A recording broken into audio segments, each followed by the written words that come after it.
ሰላም ጤና ይስጥልን የተከበራችሁ የግዕዝ ኸርባል ሜዲሲን ቲዩብ ተከታታዮች እንደምን ቆይታችኋል?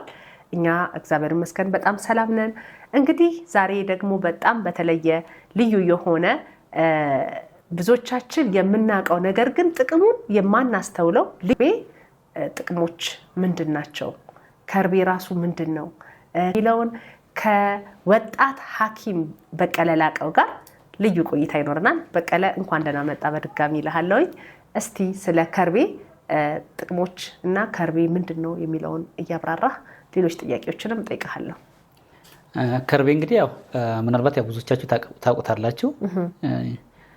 ብዙ ሰው ስለ ከርቤ ተናግሯል። ብዙ ትላልቅ ሰዎች ከርቤን እንግዲህ ያው የከበረ የዕጣን ዘር ነው። ስፔሻሊ ቤተ እምነቶች ስፔሻሊ ኦርቶዶክስ ቸርች በጣም ከርቤን ያው በማጥንትነት በቤት ውስጥ እንጠቀመዋለን። ግን ከዛ ያለፈ ደግሞ እጅግ በጣም ብዙ ዘርፈ ብዙ ጥቅም አለው በጤና ላይ። ስፔሻሊ ይሄ በሀገር በቀል ሕክምና ውስጥ ከርቤ ብዙ አይነት አስተዋጽኦ አለው። እንዴት አድርገን እንጠቀመው? ያው ምክንያቱም እውቀቱ ስለሚቀጥም መቅደም ያለበት እውቀቱን ማወቅ፣ ከዛ ለየትኛው ችግር ይውላል የሚለውን እንለይበታለንና እንግዲህ ከርቤ ዕጣን ነው ብለናል። ግን ያው ከርቤ ዕጣን ከሆነ እንዴት ብቻውን ኦር ደግሞ ከሌላ ነገር ጋር የሀገር በቀል ሕክምና ማለት ኖርማሊ አንድ ብቻውን ላይሆን ይችላል። ከሌላ ጋርም መቀመሚያ ሊሆን ይችላል። 2 3 4 5 ነገሮችን ከእጽዋትም ከማድንም ከዕጣንም አምተሽ መጥነሽ ስታዘጋጁ የሆነን ችግር ያክማል። ሞሮፍ ግን ከርቤ እንበልና የመጀመሪያው ከርቤ ለቁስል የትኛውንም ቁስል ቆዳ ላይ ለሚያሳክክ ነገር ከርቤ ሲፈጭ ዱቄት ነው የሚሆነው፣ ፓውደር ነው። ግን ያን ነገር ለማለዘብ ስፔሻሊ የዘይት ባህሪ ያላቸው እንደ ኮኮናት ኦይል እንደ ወይራ ዘይት እነኝን ብንጠቀም እጅግ በጣም አሪፍ ነው። ምክንያቱም ምናልባት ለአንዳንድ ቁስል በጣም በትንሹ ልነሰንሰው እንችላለን። ግን ከመነስነስ እንግዲህ ይሄ ሀገር በቀል ሕክምናውን እናዘምነው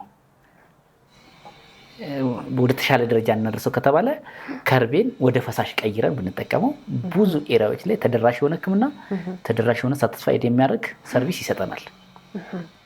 ለምሳሌ ከርቤን ከወይራ ዘይት ጋራ ወይ ኖርማሊ ዝም ብሎ የወይራ ዘይቱን መቀላቀልና አብሮ ማስቀመጥ፣ ግን የተወሰነ መቀቀል ያስፈልጋል። ምንን ለማከም ነው እሱ የሚጠቅመው? አሁን እንግዲህ ከርቤን ለየትኛውም ሕክምና ማምጣት ስንፈልግ ከርቤን ብቻም አይደለም አንዳንዴ በወይራ ዘይት የምንቀቅለው። ስፔሻሊ ከርቤ ለምን ይጠቅማል የሚለውን መጀመሪያ እናስቀድም። እሺ ከርቤ አሁን ለምሳሌ ማህፀን አካባቢ በኪንታሮት ምክንያት የሚመጡ መብላት፣ ማሳከክ፣ መቆጥቆጥ ሲኖር ያን ኤሪያ ያክማል። ግን ፓውደሩን ብናረገው ኖርማሊ እዛ ቦታ ላይ ይጣበቅና መልሶ የማቁሰል ነገር ይኖራል። ኦቨርዶዜጅ ይሆናል ማለት ነው። እንደዛ እንዳይሆን ግን ከርቤውን መጀመሪያ በወይራ ዘይት እንቀቅለዋለን።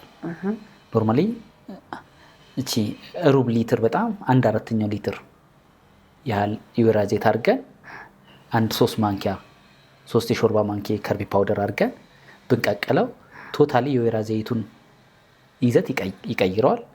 ከርቤውንም ወደ ፈሳሽ ቀየር ነው። ምናልባት እዛ ውስጥ የሚቀረው ኮረት የከርቤ አካል አጥልለን የወይራ ዘይቱን ብቻ ፒክ ማድረግ እንችላለን። ከዛ የትኛውም ኤሪያችን ላይ ስንቀባው ምን ያደርግልናል? ማህፀን አካባቢም ፊንጢጣ አካባቢ የሚያሳክኩ ነገሮችን እጅግ በጣም በሚገርም ሁኔታ እዛ አካባቢ የተጎዱ የቆዳ አካላትን ያክምልናል። የከርቤን ፓውደር በወይራ ዘይት መቀቀል። ስንቀቅል ግን ምን ያህል ዶሴጅ እንጠቀማለን? ምናልባት የወይራ ዘይት ስንል ምን ያህል በክዳን ነው በማንኪያ? የወይራ ዘይት ያው እንግዲህ የሊትር 1/4 የሊትር 1/4 ምክንያቱም ያው ትንሽ ኤሪያ ስለሆነ የምናክመው የሊትር 1/4 ብናረግ እቃ ላይም ስንገለብጠው ከርቤውን ፓውደሩን ደግሞ ከርቤው ካለን ከርቤው ቢበዛም ችግር የለውም 3 የሾርባ ማንኪያ የተፈጨ ከርቤ ደግሞ ለመፍጨት መጀመሪያ ከርቤውን በሆነ በሙቀጫ ነገር መታ ማድረግ አለብን። በትናንሽ ማሽኖች ከርቤ መፍጨት አይችሉም። ባይዘይ እንዲልም መሆን የለበት። በጣም መላም አለበት። ግን እንዲልም በደንብ ልም ብሎ ድቅቅ እንዲል ነው የሚፈለገው። ምክንያቱም ለመሰለሽ ላም ብሎ እንዲፈጭ ለማሽኖች መጀመሪያ በሌላ በሙቀጫ ነገር ማመቻቸት አለብን። ኮረትነቱን ትንሽ መቀነስ አለብን። ኮረትነቱን መቀነስ አለብን። ካልቀነስ ነው ማሽኖቹን ያግላቸዋል ወይ ደግሞ ሊያበላሽብንም ሊያቃጥልብንም ይችላል። ለእነሱ አቅም እንዲመች አድርገን እንፈጨዋለን። ስንፈጨው ግን ሚኒመም 2 ሾርባ ማንኪያ ማክሲመም ግን 3 በቂ ነው። አሁን ለምልሽ የወይራ ዘይት መጠን ለአንድ አራተኛ ወይ ለአንድ 8ኛ ሊትር 1/4ኛው ግን በጣም በቃ ምክንያቱም ሎንግ ታይም አዘጋጅቶ ለረጅም ጊዜ ለመጠቀም ከችግሩም ደግሞ ዘላቂ ባለው መልኩ ለመገላገል ማለት ነው። እና በዛ መልኩ አንዴ እንቀቅለዋል። ስንቀቅል ግን የምንቀቅልበት ቱልስ ማነው ብረት ድስትም ሆነ ብረት ድስት ነው የሚሆነው። አክቹዋሊ እሳት ላይ መቀመጥ የሚችል ማለት ነው። እሳት ላይ ጥደን አይደለም ሁለቱም እናዋህደው። እሳት ላይ ከመጣደው በፊት እናዋህዳለን መሬት ላይ ያለ ዘይቱ ቀድሞ ከፈላ ምንም አይነት ኤክስተርናል ነገር ሲገባበት ፊታችን ላይ ይገነፍላል። ጥንቃቄ ማድረግ አለብን። ዘይቱ መፍላት የለበትም። ቀድሞ አብሮ መሬት ላይ ቀዝቃዛ እያለ ተቀላቅሎ ይጣዳል። ከዛ ቁጭ ብሎ ሌላ ስራ መስራት አይጠበቅም። ያንን ጠብቆ ልክ እንደ ወተት ሊገነፍል ሲል አንዴ እናወርደዋለን። አሁን ሲወርድ ደግሞ መልሰን በደምና ማስልና እንጥደዋለን። 1 2 3 እንደማገንፈል ካልነው ኦልሬዲ ከርቢውና የወይራ ዘይቱ እየተቀላቀለልን ነው ማለት ነው። ትክክል። ከዛ በኋላ ያ ሲቀዘቅዝ እናጠልና በሆነ በማይፈስ በሚመች ስለዛ በሚሆን እቃ እናስቀምጥና ከዛ ውስጥ ማታ ማታ ስንተኛ ለወንድም ለሴትም ለማንም ጤነኛ ነኝ ለሚል ሰው ራሱ ቢጠቀመው ችግሩን አስቀድሞ መከላከል ስለሚሆን መጠቀም በቃ ከርቤ በዚህ ልክ። ሁለተኛ ደግሞ የእግር ፈንገስም ለሚያስቸግራቸው ሰዎች እጅግ በጣም በቃ ምርጥ ነው። ህፃናት እንቅልፋት ማለት ከርቤውን ይዘፈዘፉታል በወይራ ዘይት ኦልሬዲ እኮ ተዘጋጅቶ በቃ አሁን አዘጋጃጀቱ አንድ ነው ኦልሬዲ ተዘጋጀ። በቃ አሁን እዚህ ጋር ምንድነው ፈሳሽ ነው የወይራ ዘይት ነው የሚመስለው። አጥለነዋል ኦልሬዲ እዛ ጋር ያሞቅነው ያፈላነው ከርቤ ወርታች ስለሚዘቅጥ ባፈላነው ቁጥር እንትን እያለ ነው የሚሄደው። በቃ ከወይራው ጋር እየተዋሃደ ነው የሚሄደው። ጠጣሩ ፓርቲ ይቀራል። ያ ኦልሬዲ ዌስት ነው ይጣላል፣ ታስወግጂዋለሽ። ያጠለሽው ከርቤ ግን መጀመሪያ ያ የወይራ ዘይት አይደለም። ኦልሬዲ ተቀይሯል ቶታሊ። ተከከል በቃ የወይራ ዘይት በከርቤ ፈሳሽ ሆኗል። ስለሆነ ማህፀን አካባቢ መታከም ወንዶች ያፍጠረንስ ያክማል የሚባል ነገር ሰማለሁ። እንዴት ነው ያክማል? ግን አሁን መጀመሪያ እንግዲህ ይሄ በወይራ ዘይት የተዘጋጀው ፈሳሽ ጠቅላላ የቆዳ አለርጂክ ለህፃናት የቆዳ አለርጂክ በጣም ለሚያስቸግራቸው ህፃናት፣ እንቅልፍ ለሚረብሻቸው ህፃናት፣ ለእግር ፈንገስ በተለይ ደግሞ የስኳር ታማሚዎች ስፔሻሊ እግራቸው አካባቢ የተለያየ ጉዳት ቆዳ ላይ መቁሰል አሁን የስኳር ታማሚዎች የሆነ ቁስል ሲቆስልባቸው እየሰፋ የሚሄድ ነገር አለ። ያንን ዛሬ ተቀብቶት በ24 ሰዓት ውስጥ ያን ቁስል መልክ ማስያዝ ይችላል። እና ይሄ ለአዛውንቶች ስፔሻሊ በዲያቤቲክስ ህመም ውስጥ ችግሩ ስላላችሁ ሰዎች ከርቤ በወይራ ዘይት ሲዘጋጅ ያን ቁስላችሁን ያክማችኋል። እታች እግራችሁ አካባቢ ድርቀት ይኖራል፣ ያን ድርቀት ያክማችኋል። ፈንገስን ያክማል። ለማንኛውም ሰው ከርቤ በወይራ ዘይት ቅድም ላልሽው ይሄ ላፍጠረን አሁንም ከርቤ ነው እዛ ጋር የሚጠቅመው። ከርቤ ግን እዚህ ጋር ብቻውን አይጠቅምም። ከርቤ ለምሳሌ ቅድም እንዳልኩሽ ይፈጫል። ለማሽን እንዲመች ተደርጎ መታመታ ይደረግና ደቀቅ ካለ በኋላ በማሽን ይፈጫል። አሁንም ደግሞ አልቴት በዛው ልክ አልቴት ለምሳሌ አንድ ሾርባ አልቴት ምንድነው? አልቴትም ኖርማሊ ከከርቤ ጋር ተመሳሳይ ይዘት አላቸው። የዕጣን ዘር ነው።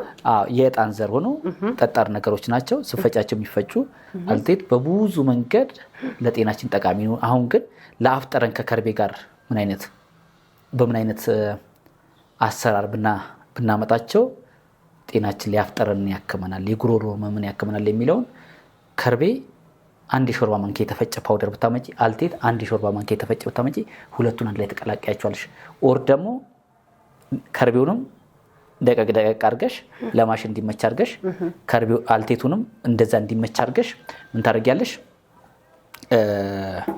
በማሽን ቀላቅለሽ ብትፈጫቸውም ደግሞ ችግር የለውም፣ የበለጠ ያዋህድልሻል። ግን ለየብቻም የተፈጨውን አመተሽ ፓውደሩን አንዳንድ የሾርባ ማንኪያ፣ ምክንያቱም መጠን ላይ ነው ትልቁ ትኩረት ማድረግ ያለብን። ከዛ በኋላ ከቀላቀልሽው በኋላ ንጹህ ማር ታመጪና ለዛች የሚበቃ ታቦኪያለሽ። ታቦኪና የሆነ ክዳን ያለው ንጹህ እቃ ውስጥ ታስቀምጫለሽ።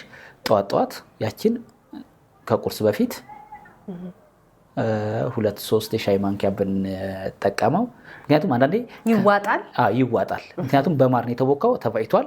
ግን አንዳንዴ መጀመሪያ በደንብ ካላቦካነው ተመልሶ ጠጣር ይሆናል፣ አደገኛ ጠጣር ይሆናል።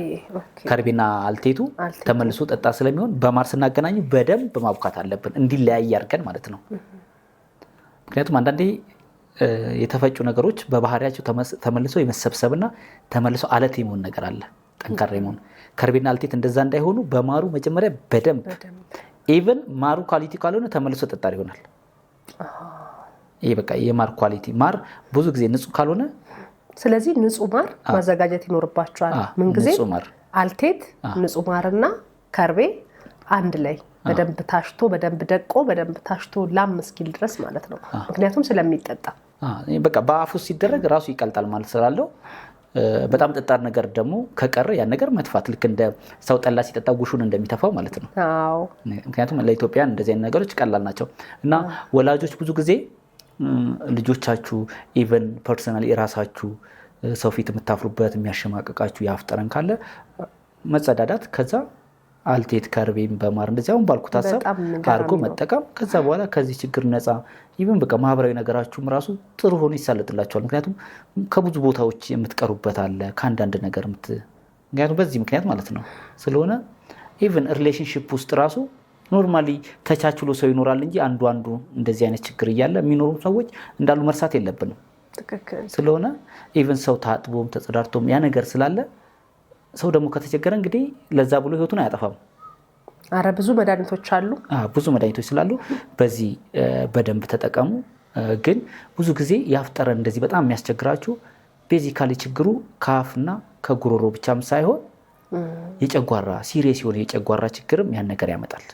ስለሆነ ጨጓራን መታከም፣ ጠዋት ከቁርስ በፊት ውሃ መጠጣትን ኤክሰርሳይዝ ማድረግ ይሄ ሁሉም ኢትዮጵያዊ እንዲለማመደው። ምክንያቱም ውሃ ስጠጡ ወተር ኢዝ ላይፍ፣ ውሃ ህይወት ነው። እውነት ነው። ምንድነው ማድረግ ያለብን? ጨጓራችን በደንብ ማከም፣ ለጨጓራ የሚሆኑ ነገሮችን ህክምናዎችን ማድረግ። ለዛም ደግሞ ወደፊት ሌላ ቪዲዮ ሰራላችኋለሁ። ግን የአፍ ጠረን የሚመጣው ኖርማሊ አፍ ላይ ብቻ በሚፈጠሩ ባክቴሪያና ፈንገስ ምናምን አይደለም። ይሄ ከርቤ በአልቴት ከማር ጋራ እንግዲህ የአፍ ጠረንን ያክማል፣ የጉሮሮ ህመምን ያክማል። ስለሆነ ለህፃናት ለአዋቂ ኦልድ በዚህ ችግር ውስጥ ላላችሁ ሰዎች ይህ ሀሳብ ስለሚጠቅም ይሄ ቪዲዮ ለእናንተ ነው የተሰራው።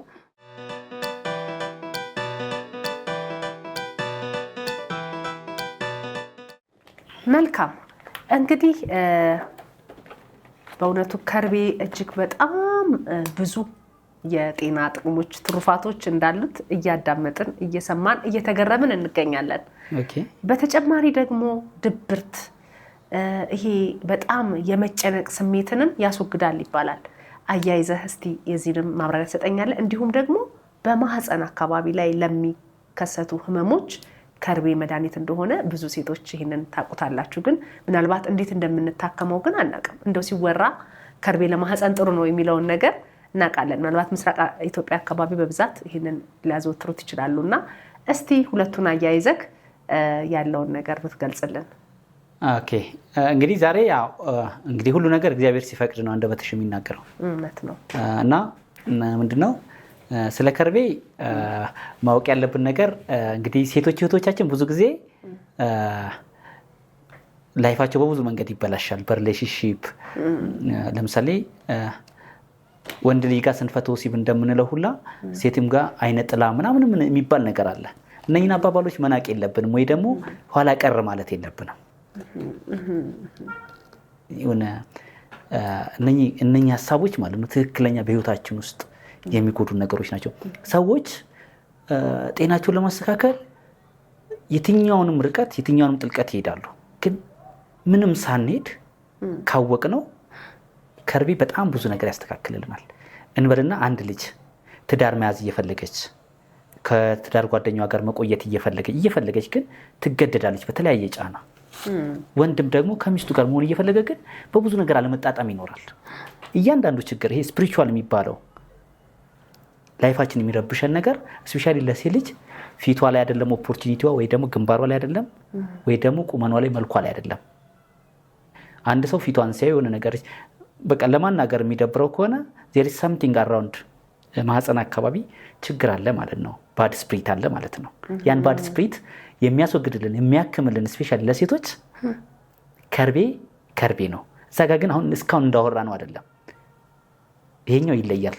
ይሄንን ሁላችሁም ሴቶች በቃ የራሳችሁ ሀገር በቀል ሐኪም ናችሁ። በዚህ ኬዝ ሁላችሁም ማንን ማማከር ያስፈልጋችሁም። ምናልባት የምነግራችሁ ግብአት ከሌለ ከሆነ ክፍለ ሀገር ካለ ዘመዳችሁ ማስመጣት ትችላላችሁ። ይሄ እናንተ በቃ ቲፕ ነው።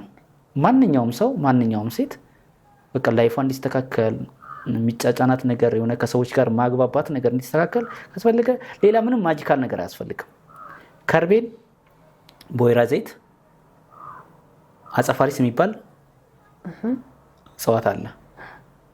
ይህን አጸፋሪስ 3-4 ቅጠል ሰፋ ሰፋ ያለውን ብችሉ በእጃችሁ አሽታችሁ ብችሉ ደግሞ መጀመሪያ አጸፋሪስ በውሃ አይነካውም። እንደሌላ ተክል እንደ ጎመን ምናምን በውሃ አጥበን ምናምን እንዳትሉ። አጸፋሪስ ውሃ ይፈልጋል። ራሱ ከግንዱ ላይ እንደተቆረጠ አቧራ የሚኖረው ምን የሚኖረው ማራገፍ ወይ ደግሞ በደረቅ ፎጣ መጠራረግ ማጽዳት ካስፈለገ ማለት ነው። ያንን አጸፋሪስ ቅጠል ይመጣል፣ ይቀነጠስና በደንብ መውቀጥ ካስፈለገ በንጹህ ሙቀጫ ይወቀጥና ቅድም እንዳልኩሽ 1/4 ሊትር የወይራ ዘይት፣ ከርቤ 1-2-3 የሾርባ ማንኪያ ፓውደር ያንን ታመጪና ትቀቂዋለሽ። ስቀቂው ቅድም እንዳልኩሽ እሳት ላይ ሳይጣድ በፊት ብረት ድስቱ ላይ ሁሉም ሶስቱም ነገሮች ይገናኙና ይዋሃዳሉ። ከዛ ትጥጂዋለሽ። እንደሳንድ ይጣዳል፣ ይፈላል፣ ታገነፊዋለሽ። 1-2-3 ታገነፊዋለሽ። ልክ እንደ ወተት እያወረድሽ እያነሳሽ ከዛ በኋላ ታጠይዋለሽ፣ ታስቀምጫዋለሽ። ከዛ ማህፀንን ማክሲመም ለ5 ቀን ሚኒመም ለ3 ቀን ማታ ማታ ተቀብቶ መተኛት፣ መቀባት ብቻ ማህፀን አካባቢ። ከዛ በኋላ ማህፀን አካባቢ ያለውን ችግር ማህፀን አካባቢ የሚበላውን የሚያሳክከውን ሪሌሽንሺፕ የሚያበላሸው መንፈስ ሰንበዲን ጸልይልኝ፣ ሰንበዲን እንዲያርግልኝ፣ እንዲስራልኝ ማጂካል ነገር ማሰብ፣ ላይፍ የተበላሸ ሪሌሽንሺፕ የተበላሸ ሴክሹዋል ፍላጎቴ በጣም ዜሮ ነው፣ ከባሌ ጋር አልጣጣምም የሚባሉ ማንኛቸውንም ነገሮች አያስፈልግም። ምክንያቱም እግዚአብሔር በእነኚህ እጽዋቶች ላይ እኔ ምን አምናለሁ፣ እግዚአብሔር እንደ ሰው እዚህ ምድር ላይ ሲተወን ምድረ በዳ ላይ አይደለም የተወን፣ ከመብቴ ጋር ነው የተወን። ሆስፒታል ሰርቶ አይደለም የተወን። ኖርማሊ አይምሯችን ላይ እውቀትን አስታጥቆን እጽዋት ላይና ማዕድናት እንስሳት ላይ ደግሞ የማዳን ኃይልን ፈውስን አስቀምጦባቸው ነው። እና እኔ ባለኝ አንድ የፈጠረኝ አምላክ እንዳለ ሳስብ በዙሪያ ደግሞ ለኔ ምድር ላይ ለመኖር የሚያስፈልጉኝ ነገሮች ጠቅላላ አቬሌብል አድርጎ እንደፈጠረኝ አውቃለሁ። ያን እንዳወቀ ወጣት ደግሞ ምን ለምን ይጠቅማል የሚለውን ደግሞ ሞር በዚህ ልክ ተረድቻለሁ። ስለሆነ ሴቶች እህቶቼ፣ ምክንያቱም ቅድም ነግሬሻለሁ፣ በቃ እኛ ኦሪጂኔት ያደረግነው ፈርስት ከማህፀን ነው። ማህፀን የሚባለው ከሰው ልጅ አካል ነው። ሲቀጥል ጡትን የጠባ ነው። ስለሆነ ፈርስት ፕራዮሪቲ መሰጠት ያለበት ከአንድ ሴት ልጅ አካል ጥበቃና እንክብካቤ ከለላ ሊሰጠው የሚያስፈልገው ኤሪያ ማህፀን ነው። ስለሆነ ማህፀን በዚህ ልክ ማለት ነው እዛ አካባቢ ያለውን ነገር ሰው በዚህ ከተቀባ ምን ይሆናል? ይህ ሁላ ምልሽ ችግሮች ይወገዳሉ። ይሄን ደግሞ ነገ ሁላችሁም ተጠቅማችሁ የጎንዮሽ ጉዳት ምናምን የሚባለው እሱ ምንም አይነት ነገር የለውም።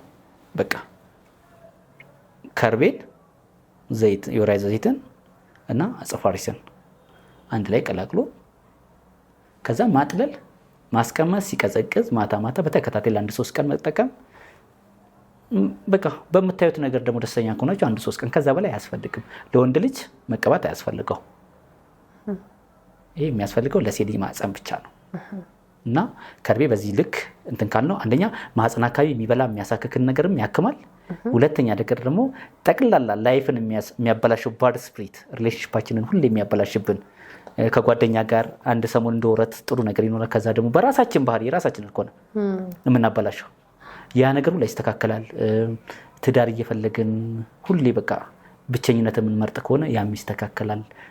ብቸኝነት ደህና ሰንበት እያልከን ነው? ብቸኝነት ደህና ሰንበት። ስፔሻሊ ሴት ልጅ ከሰው ጋር ነው መኖር ያለባት። ስለሆነ ያ ነው። ሌላው ከርቤ ይሄ ጭንቀትን ስትረስን እንዴት ያስተካክላል የሚለው ኖርማሊ እዚህ ጋር ምንም ሌላ የሚቀመም ነገር የለም። ከርቤውን ምናልባት መፍጨት ምናምን ላያስፈልግ ይችላል። ይህ ለስትረስ ቢዝነስ ላይ ስኬታማ አለመሆን፣ አለመቻል፣ በቃ ያሰቡትን አለመስራት፣ ሁሌ መሳነፍ፣ ኬርልስ መሆን፣ ኢቭን ራሱ የራስን ንጽህና ለመጠበቅ እንደው በቃ ኬርስ ዝርክርክ መሆን እነኝን ሁሉ ራስን ማየት የጎደለኝ ነገር ምንድነው ብሎ አንድ ሰው ሁሌ ጎዶሎነቱ በቃ የሆነ ነገሩ እየሰፋ ከመጣ ከርቤ ሩብ ኪሎ ካለው ግማሽ ኪሎ ቢገዛ ጥሩ ነው። ሩብ ኪሎ ዝም ብሎ በ20 ሊትር ውሃ ውስጥ አንድ ይዘፍዝፈው። ከዛ ሻወር በወሰደ ቁጥር ቢፈልግ ለሕክምና ከፈለገ በተከታታይ ሁሌም ሻወር እየወሰደ ለ5 ለ6 ለ7 ቀን ጧት 11 ሰዓት ላይ ተነስቶ ሻወር ቢወስድ ወይ 10 ሰዓት ላይ ተነስቶ ሻወር ቢወስድ ሰዓቱ ለምን መሰለሽ እኔ ሰው ሻወር ከወሰደ ሻወሩን ወስዶ እንደገና ሙቀት አግኝቶ ተነስቶ እንዲሄድ ፈልጋለሁ።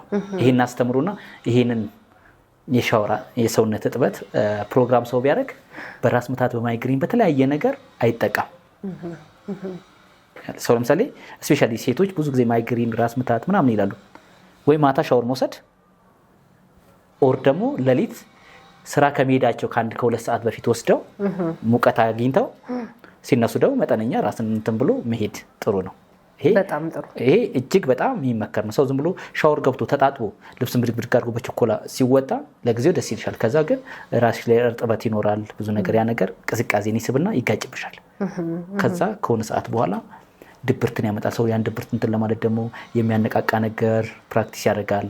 ብዙ አይነት አለ። ያው ውስጡን ያው ስለምናውቀው ማውራት አያስፈልግም። ግን ከርቤን ደግሞ እንትን ስንል በውሃ እንዘፈዝፈዋለን። ግማሽ ሩብ ኪሎ ከርቤ ብንፈጨው የተመረጠ ነው። ብናደቀው ለማሟሟት ጊዜ አይፈጅበትም። አንድ ቀን 24 ሰዓት ብንዘፈዝፈው ኦልሬዲ ይሟሟል። እንከድነዋለን፣ በዛ እናስቀምጠዋለን። ካስቀመጥነው በኋላ ሻወር ስንወስድ ወስደን ካበቃን በኋላ 1-2-3 ጣሳ ሊትር ያው ጣሳም ሊትርም ያው የራሳችን ነገር ስለሆነ ይሄ መጠን ላይ ያጣላ ነው። ሻወር እንግዲህ ወሰድን እዛ ላይ ፀጉራችን ላይ ሰውነታችን ሁሉ አካላችን ላይ ያንን እንግዲህ የተበጠበጠ በውሃ የተበጠበጠ እንትን ቀነስ አድርገነው ፍስስ ማድረግ በቃ ሻወር ወስደን እንደዛ አፍሰነው ከዛ መኝታችን ውስጥ ገብተን ጥቅልል ብለን መተኛት። ነገም እንደዛ ስናደርግ ተነጉዲያም እንደዛ ስናደርግ ዓለም በቃ እዛው ባለንበት ማህበረሰብ ውስጥ እዛው ባለንበት ኮንዲሽን ውስጥ ላይፍ ቶታል ይቀየራል። ለሰዎች ፍቅር መስጠት እንጀምራለን። ከሰዎች ፍቅር መቀበል እንችላለን። ለሰዎች መታዘዝ ዝቅ ማለትን ድሮ በቃ ባህሪያችን ለሰዎች አሰልቺ የሆኑ ሰዎች እንስተካከላለን።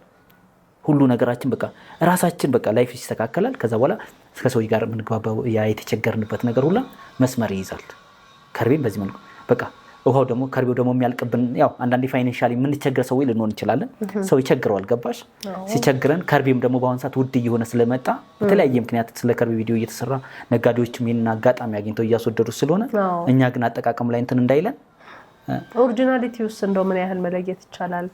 ከርቤውን እንግዲህ አሁን ከርቤ ነው ተብሎ ከተማም አሁን ከርቤ በጣም ቡላ ከሆነ ኦሪጂናል አይደለም። ስለዚህ ኦሪጂናል ንጹህ ከርቤን ለመለየት ምን ያድርጉ? ኦሪጂናል ከርቤ በጣም በቃ እንዲህ ልበልሽ እንደማር የሚያብረቀርቅ ነው ስታዩ። ይሄ ቡላው ከዕጣን ከተለያዩ ነገሮች ጋር ተቀላቅሎ ስፔሻሊ ስለዚህ ነጭ አብረቅራቂ ነው እያላችሁ ነው? አዎ ነጭ ቡላ የሚመስለው ኦልሬዲ እሱ ከርቤነቱ ያጥራል። ንጹህ ግን እንዲህ ስታቀርቢው ኖርማሊ የራሱ ከለር አለው፣ ቡናማ ከለር የሚያንጸባርቅ። ለምሳሌ እሱ ጽሁፍ ላይ የሚያንጸባርቅ እንትን አለ አይደል? ልክ እንደሱ ጽሁፍ አይነት ከለር አለው ገባሽ? ውስጡ ላይ ሻይኒ ነው። ሻይኒ ነው። ስታስጠጊው ስታሸችው ደግሞ ይሸታል። በአብዛኛው ቢበዛ 2 አይነት ከለር ነው የሚመስለው። ትንሽ ነጣ ያለ አልፎ አልፎ አንዳንድ ነገሮች ይኖሩበታል። ከርቤ ኳሊቲው በዛ ልክ ነው እንትን ይባላል። በዛ ማወቅ ይቻላል። ሁለተኛ ደግሞ ከርቤው እንዲህ የዘፈዘፋችሁት የሚያልቅባችሁ ከሆነ 3 ጣሳ ካነሳችሁ ወይ 3 ሊትር ካነሳችሁ 2 ሊትር ወይ ደግሞ 1 ሊትር ከግማሽ ውሃ አምታችሁ አዳርጉበት። ምክንያቱም እየሟሟም ሲሄድ የከርቤው እንትን እንዳያልቅባችሁ ሴቭ ለማድረግ ማለት ነው። አሁን ለምሳሌ ማክሲመም ከ3 ሊትር በላይ ላችሁ ላይ አታፈሱ። 1 ሊትር ቢሆን በቂ ነው። ግን በጣም እርካታ ስላለው ያን ተጠቅማችሁ ከሰዓታት በኋላ ሳቲስፋይድ ስትሆኑ፣ ተኝታችሁ ስትነሱ ደስተኛ ስትሆኑ፣ ነገሮች ሲቀላችሁ ሲስተካከል ታዩታላችሁ። የሚታይ ሪያሊቲ ነው የምናወራው። እና ከርቤን በዚህ ልክ መጠቀም መቻል አለብን። እና እጅግ ያው ስለ ከርቤ አይዶኖ በጣም ብዙ ነገር ማለት ይቻላል። ግን ያው ካለው ጊዜ ሰዎችም ደግሞ በተለያየ ሀሳብ ውስጥ እንትን እንዳይሉ ይሄኛውን ውጤት አጣጥመው በጣም እናመሰግናለን አይተው እንትን ካሉ በኋላ ከርቤን በዚህ ልክ ከርቤ እንግዲህ እንደዚህ የሚፈውስ መሆኑን የማያውቁ ሰዎች ብዙ ሰዎች ይኖራሉ። በጣም ብዙ ሰው እና ከርቤ እንግዲህ ያው ብዙ ስፒሪቹዋል የሆኑ ባድ ስፒሪት ኔጌቲቭ ኢነርጂ ወደ ራሳችን እያመጣን ለክፉ ነገር የምንበረታታ ሰዎች ኖርማሊ ከራሳችን ጋር መስማማት እንጀምራለን። የሰው ምክር ማንሰማ ሰዎች በከርቤ ራሳችንን አስተካክለን አይምሯችንን፣ ጆሮአችንን፣ ልባችንን መልካም ነገር እንድናስብ፣ መልካም ነገር እንድናደርግ፣ ከሰው እንድንግባባ፣ ለሰው እንድንታዘዝ፣ ከሰው ጋር እንድኖር፣ ለሰው እንድናገለግል ያደርገናል ከርቤ። ይሄ ሁላ ዘርፈ ብዙ ጥቅም ያለው ከርቤ ያው ምናልባት እውቀቱ ከዚህም የተሻለ እውቀት ኖሯችሁ የምትናገሩበት አጋጣሚ ሳታገኙ ያልተናገራችሁ ሰዎች ደግሞ ካላችሁ ያው እድል እሰጥካለሁ። ክብራትና ክብራን ውድ የግዕዝ ኸርባል ሜዲሲን ቲዩብ ቤተሰቦች እጅግ በጣም እናመሰግናለን። ቆይታችሁ ከኛ ጋር ስለነበረ ከልብ እናመሰግናለን። በጣም እንደተጠቀማችሁበት፣ ብዙ ነገር እንደተማራችሁበት ምንም ጥርጥር የለኝም። እንግዲህ ከርቤ ይሄ ሁሉ ጥቅም አለው። ከከርቤ ጋር ያላችሁን ቁርኝት እንድታጠነክሩ ምክራችን ነው። እንዲሁም ደግሞ የተለያየ ምክር የበለጠ በዚህ አሁን እሱ በጠቀሳቸው የተለያዩ የአፍ ጠረን፣ የማህፀን ህመም ሊሆን ይችላል፣ በድባቴ በድብርት የምትሰቃዩ ሰዎች ሊሆኑ ይችላል። ብዙ በልጆች ላይ በህፃናት በአዋቂ አይልም በተለያየ በሁላችንም ላይ ሊከሰት የሚችል ነገር ስለሆነ የበለጠ ማብራሪያና የበለጠ ደግሞ ስለ መድኃኒትነቱ፣ ስለ ፈዋሽነቱ፣ ስለ አዘገጃጀቱ የበለጠ ስልክ ከስር ስላለ በዛ ስልክ እየደወላችሁ ጠይቁ። ሰብስክራይብ ያላደረጋችሁ ሰብስክራይብ አድርጉ። እኔ እጅግ በጣም አመሰግናለሁ ስለነበረን ቆይታ። ይህንን ፕሮግራም የማቀርብላችሁ እኔ ተስፋነሽ ሉቃስ ነኝ። እጅግ በጣም አመሰግናለሁ። ቴንኪዩ። መልካም ቆይታ። እናመሰግናለን።